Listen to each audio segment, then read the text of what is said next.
Assalamualaikum warahmatullahi wabarakatuh. Halo, apa kabar teman-teman semua? Semoga dalam keadaan baik ya.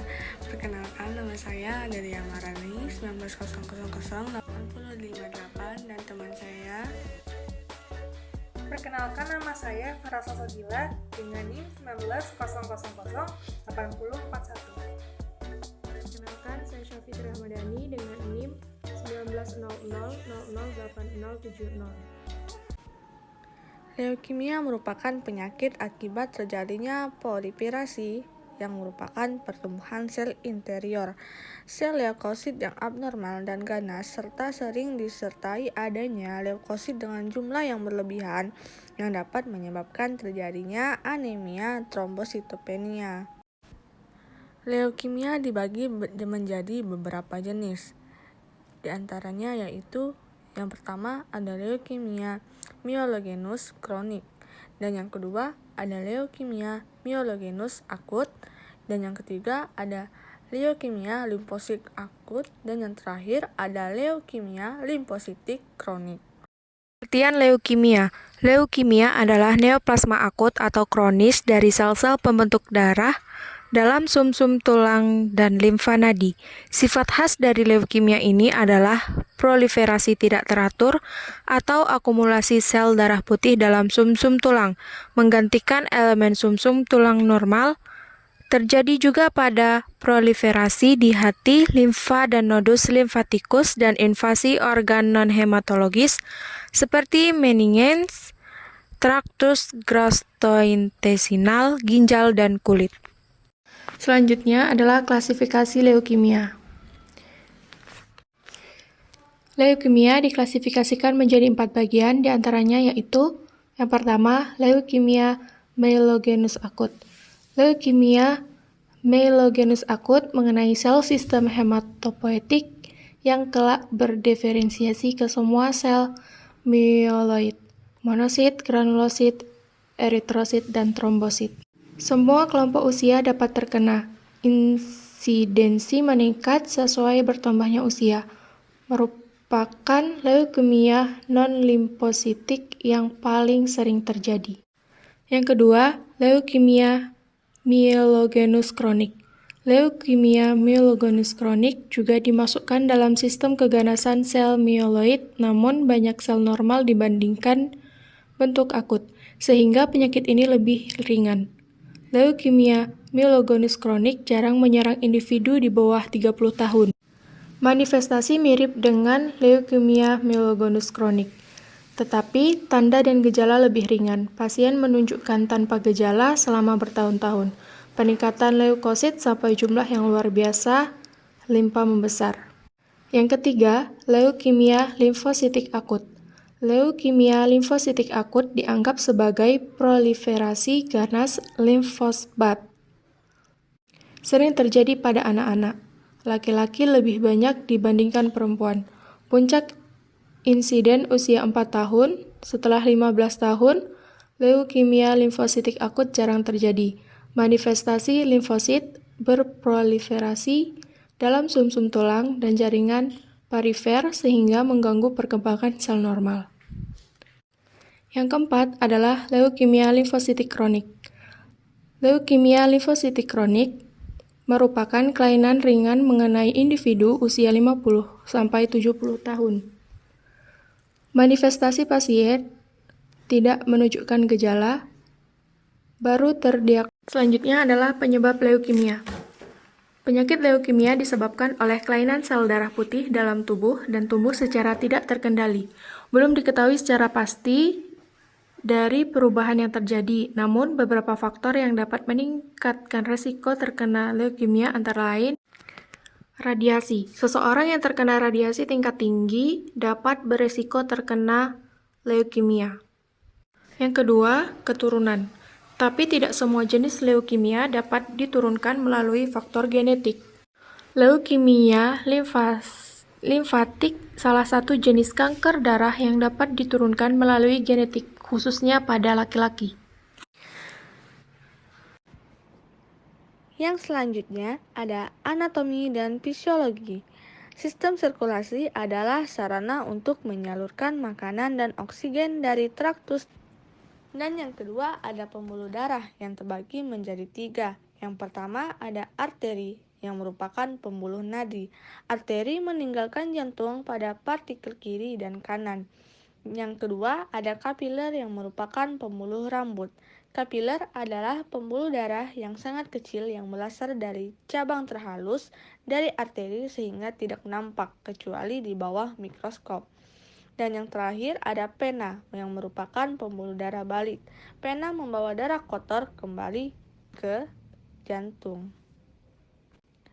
Dan yang ketiga ada darah. Darah merupakan bentuk jaringan ikat khusus terdiri atas elemen berbentuk yaitu sel-sel dan trombosit dan suatu substansi interseluler cair yaitu plasma darah. Ada 2 jenis utama sel-sel darah yang digambarkan menurut penampilannya dalam keadaan segar tanpa pulasan yaitu sel darah merah yang merupakan eritrosit dan sel darah putih yang merupakan leukosit. Proses pembentukan sel darah atau hemopoiesis terdapat 3 tempat. Yang pertama ada sumsum tulang. Yang aktif dalam proses hemopoiesis adalah tulang vertebrata, sternum, dan costa. Yang kedua ada hepar yang merupakan kelenjar terbesar dari beberapa kelenjar pada tubuh manusia. Dan yang ketiga ada limpa. Limpa terletak di bagian kiri atas abdomen. Limpa berbentuk setengah bulan berwarna kemerahan. Yang selanjutnya ada patofisiologi. Leukemia adalah jenis gangguan pada sistem hemopoietik yang fatal dan terikat dengan sumsum tulang dan pembuluh limpa ditandai dengan tidak terkendalinya proliferasi dari leukosit. Jumlah besar dari sel pertama-tama menggumpal pada tempat asalnya yaitu granulosit dalam sumsum tulang, limfosit di dalam limfanode, dan menyebar ke organ hematopoietik dan berlanjut ke organ yang lebih besar sehingga mengakibatkan hematomegali dan splenomegali. Limfosit imatur berproliferasi dalam sumsum tulang dari jaringan polimer serta mengganggu perkembangan sel normal. Akibatnya hematopoiesis normal terhambat, mengakibatkan penurunan jumlah leukosit, eritrosit, dan trombosit. Yang eritrosit dan trombosit jumlahnya dapat rendah atau tinggi tetapi selalu terdapat sel imatur. Proliferasi dari satu jenis sel sering mengganggu produksi normal sel hematopoietik lainnya dan mengarah ke pembelahan sel yang cepat dan sitopenia atau penurunan jumlah. Pembelahan dari sel darah putih meningkatkan kemungkinan terjadinya infeksi karena penurunan imun.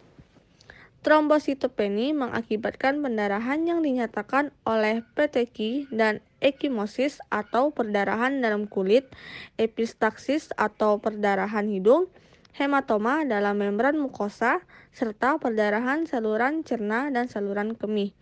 Tulang mungkin sakit dan lunak yang disebabkan oleh infark tulang. Selanjutnya yaitu tanda dan gejala leukemia. Yang pertama yaitu demam. Demam, gejala ini muncul tanpa sebab. Yang kedua yaitu anemia. Biasanya pada gejala anemia ditandai seperti kulit pucat, lemas, mudah lelah, pusing melayang, dan sesak napas. Yang ketiga yaitu nyeri tulang. Nyeri tulang karena peningkatan tekanan di sumsum tulang penderita. Selanjutnya yaitu pendarahan. Pendarahan dapat terjadi pada gusi, hidung, maupun tangan. Dan yang kelima yaitu kelemahan. Lemah karena kurang asupan makanan yang diakibatkan penurunan berat badan secara drastis. Dan yang terakhir yaitu pembengkakan. Pembengkakan terjadi pada salah satunya yaitu pada gusi. Selanjutnya yaitu diagnosis. Diagnosis dibagi menjadi 3 komponen, yaitu deteksi kegawatan berdasarkan keadaan umum pasien, yang kedua yaitu deteksi gangguan metabolik lain, dan yang ketiga yaitu deteksi kelainan hematologi. Yang pertama yaitu deteksi kegawatan berdasarkan keadaan umum pasien. Penderita mengalami gangguan kesadaran, pernafasan, dan sirkulasi.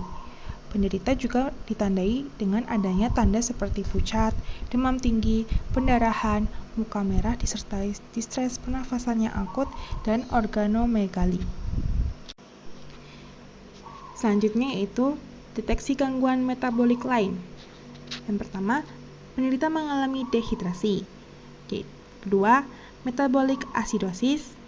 Yang ketiga yaitu gangguan metabolik seperti hiperuricemia, hiperkalemia, hiperfosfatemia, hiponatremia, hipokalemia.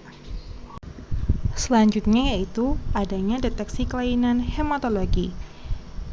Pada kelainan hematologi adanya gangguan seperti sitopenia yang terdiri dari anemia, neutropenia, trombositopenia.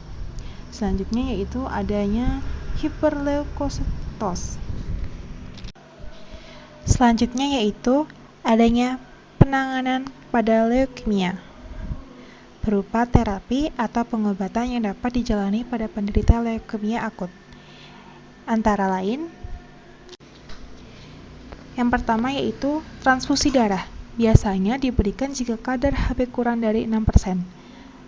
Pada trombositopenia yang berat dan pendarahan masih berlangsung, dapat diberikan transfusi trombosit, dan bila pula terdapat tanda-tanda DIC, dapat diberikan heparin. Selanjutnya yaitu sitostatika, berupa terapi kuratif bertujuan untuk membunuh sel-sel leukemia melalui kemoterapi dengan menggunakan kombinasi beberapa obat sitostatika. Prinsip kerjanya adalah melalui efek sitostatik obat kemoterapi dengan cara mempengaruhi sintetis atau fungsi DNA sel leukemia. Selanjutnya yaitu ada imunoterapi, merupakan cara pengobatan yang terbaru. Setelah tercapainya remisi dengan jumlah sel leukemia yang cukup rendah, kemudian imunoterapi mulai dapat diberikan pada si penderita. Selanjutnya yaitu transplantasi sumsum tulang belakang. Transplantasi sumsum tulang sendiri merupakan prosedur bedah untuk mengganti sumsum tulang yang rusak atau hancur akibat penyakit, salah satunya yaitu leukemia. Ketika seseorang memiliki sel kanker darah atau leukemia, sumsum tulang akan gagal memproduksi sel-sel darah. Leukemia merupakan penyakit terjadi akibat adanya gangguan sistem hemopoietik fatal dan terkait dengan sumsum tulang dan pembuluh limfe, ditandai dengan tidak terkendalinya proliferasi dari leukosit. Limfosit imatur berproliferasi dalam sumsum tulang dan jaringan perifer serta mengganggu perkembangan sel normal. Populasi sel leukemia itu berasal dari sel tunggal yang berproliferasi hingga mencapai jumlah populasi sel yang dapat terdeteksi. Proliferasi dari satu sel jenis sering mengganggu produksi normal sel hemopoietik lainnya dan mengarah ke pembelahan sel yang cepat dan sitopenia atau penurunan jumlah imun. Pembelahan dari sel darah putih meningkatkan kemungkinan terjadinya infeksi karena penurunan imun. Akibatnya, sumsum tulang menghasilkan begitu banyak leukosit abnormal yang tidak berfungsi, sedangkan produksi leukosit normal amat sangat sedikit jumlahnya. Pembentukan sel-sel darah putih yang berlebihan pada leukemia ternyata merugikan produksi sel-sel darah lainnya, seperti sel darah, eritrosit, dan trombosit,